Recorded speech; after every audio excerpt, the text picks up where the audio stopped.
हे कुमारी काना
ये आ गए हैं रमेश्वर राय जी।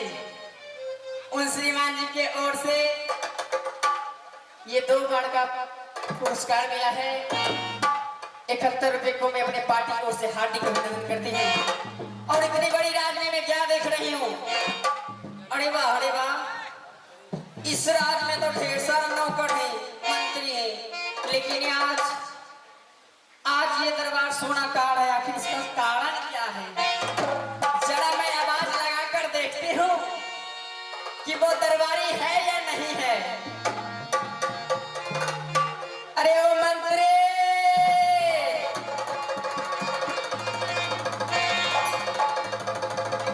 आहो कहाँ गेला कि ना भेला तो माता रे।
केना गोर लागे छी?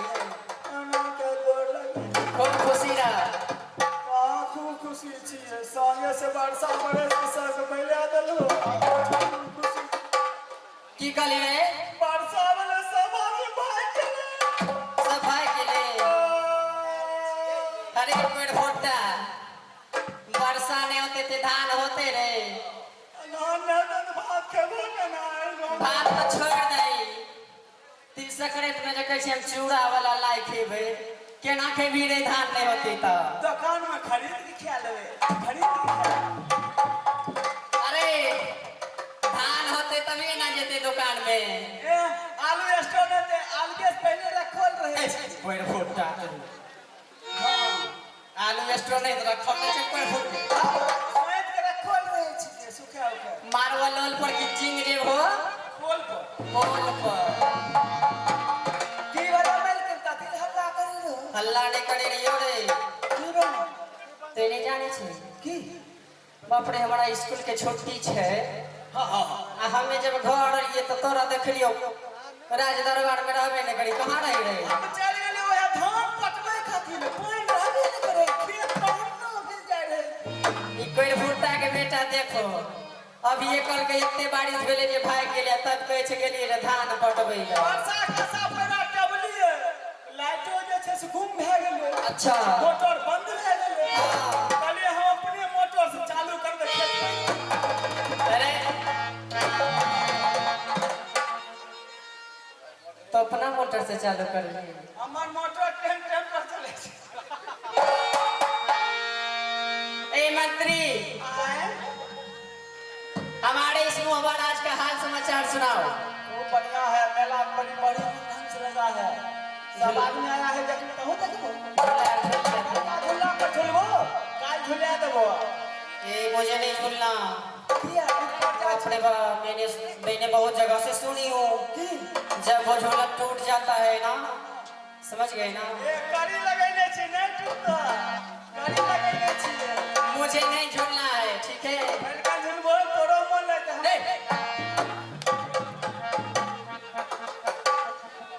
आजकल तुम्हारा जुबान ना बहुत बोलने लगा है, समझ गया ना? हम कहाँ कुछ बोले छे। और कहीं अगर नौकरी से छुट्टी हो जाएगी ना तो समझ लेना। अच्छा पूछे छी एने आबक ना लड़का गमछा अड़ के लेके यहाँ पर मार में कौन चल एने आबक हो गया नहीं सुने छी। ए मंत्री, हाँ मोहराज का हाल समाचार ठीक है? बहुत बढ़िया है। और हमारे पिताश्री, बहुत बढ़िया है। मम्मी खूब अच्छी है। अच्छा वो सब तो ठीक है। और हमारे जो चाचू हैं सो वो भी अच्छे हैं। और छोटी मम्मी वो भी अच्छी है। और मेरा भाई वो भी अच्छा है। और तुम सांझे एलियो कहिए कि हमरा से रोटी सब्जी खिलात भात खिलाए तो हम हफिया एलियो। मतलब वो लोग अगर तकलीफ में भी हैं तो वो ठीक है, और तुम यहाँ खा खा के उठाता है तो तुम कहता है हाँ? तुम भात खाता है रे? हमें कलिए भात नहीं को हमरा रोटी खिला दो भात खलियो हफिया एलियो हम करियो अपन। अच्छा कलिए हमरा रोटी की अंदर दो कल के तोरा खातिर मरवा के तोरा खातिर रोटी देबो। ये हंसिया बंसिया हमरा दे कोई हगल खोका बेटा के काल हम पूछ लेबे। हमरा किया भात खिले यहाँ पर रोटी को ना व्यवस्था नहीं है इसीलिए भात मिलता है। ये सब बात बोलना नहीं चाहिए तुमको। हमरा कहीं घरे सब रोटी बनेंगे। ये सब बात नहीं बोलना चाहिए, समझ गए? अच्छा नहीं बोलेंगा नहीं बोलेंगा नहीं बोलेगा। नहीं बोलेंगा और मैं जाती हूँ अपने महल के अंदर, ठीक है? जाता रहो। काहे काढ़ता ए है? बाजा वाली सीटी ले छ तो तोरो सीटी नहीं लगबो। बाजा वाली ए सुनिए, आ मुखिया जी ए सुनिए, हां कहिए मैं जा रही हूँ महल के अंदर, ठीक है? जाओ ना और तुम फिर कहीं जाके सो नहीं जाना। एकदम नहीं अरे मातारी हो सोना हो दरबारी हो जा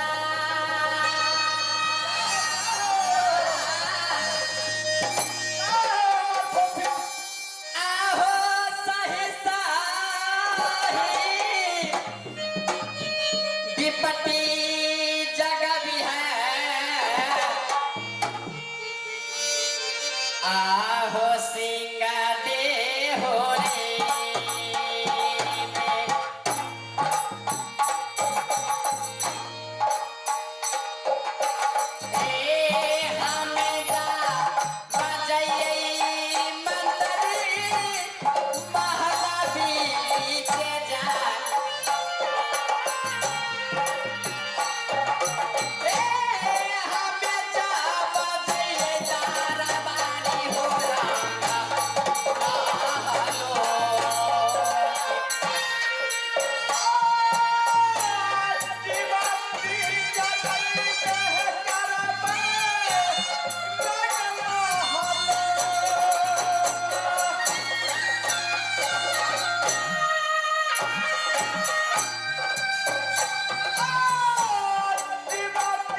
दो तो नहीं ली तो खबर ना को पाई करे चलिए इस बात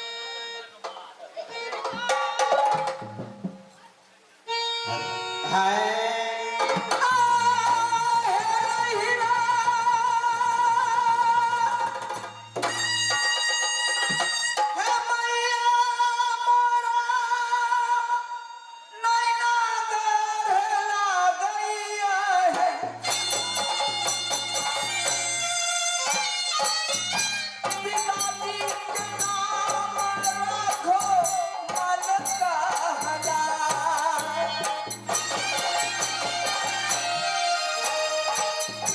भैया के नाम जोगा होगा कहाँ भैया ससुराल ला गई ओरा मोहबा होरा सुना हो परी के दादा आज हमारा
खुश रहो खुश रहो खुश रहो दरबारी अब तो राज का कुशल मंगल सही से है ना खूब बढ़िया छथु अच्छा तुम्हारे छोटे मालिक कहाँ हैं छोटका मालिक छथु दोसर जगह गेल लेकिन हमरा बड़ा दिक्कत भेल क्या हुआ है तुझे धान ने रोपलिए 10 कट्ठा हाँ कतनो पानी दे छिए उ जमीन दरार ने फट जाए छै अरे नहीं समझते हो वो होगा मटियार जमीन इसीलिए फट जाता है अब हम की उ मोटर लगाए रहियो न तुम मोटर लगाए कलिए मालिक तो ए तोरा के छी बाद में मारबो कौन कर टिकटे नहीं करना हम अपन मोटर लगलिए न मैंने कहा तुम अपना मोटर लगाए मैं मालिक नहीं दलखिन के लिए हम लोग खर्चा करबे हाँ ये तो सच है। अपन मोटर लगे लियो लाइन वाला सेटिंग के लियो हाँ पहले लाइन पर चलते चक्की चलते फटा तुक डुबे दे लेकिन जखने जोड़ लियो न हाँ तखने हुआ जे छै ने जहाँ से लाइन दे छै हाँ वो गए हमरा देख के लेने का तुम्हारा लाइन कट गया मुँह से काट दे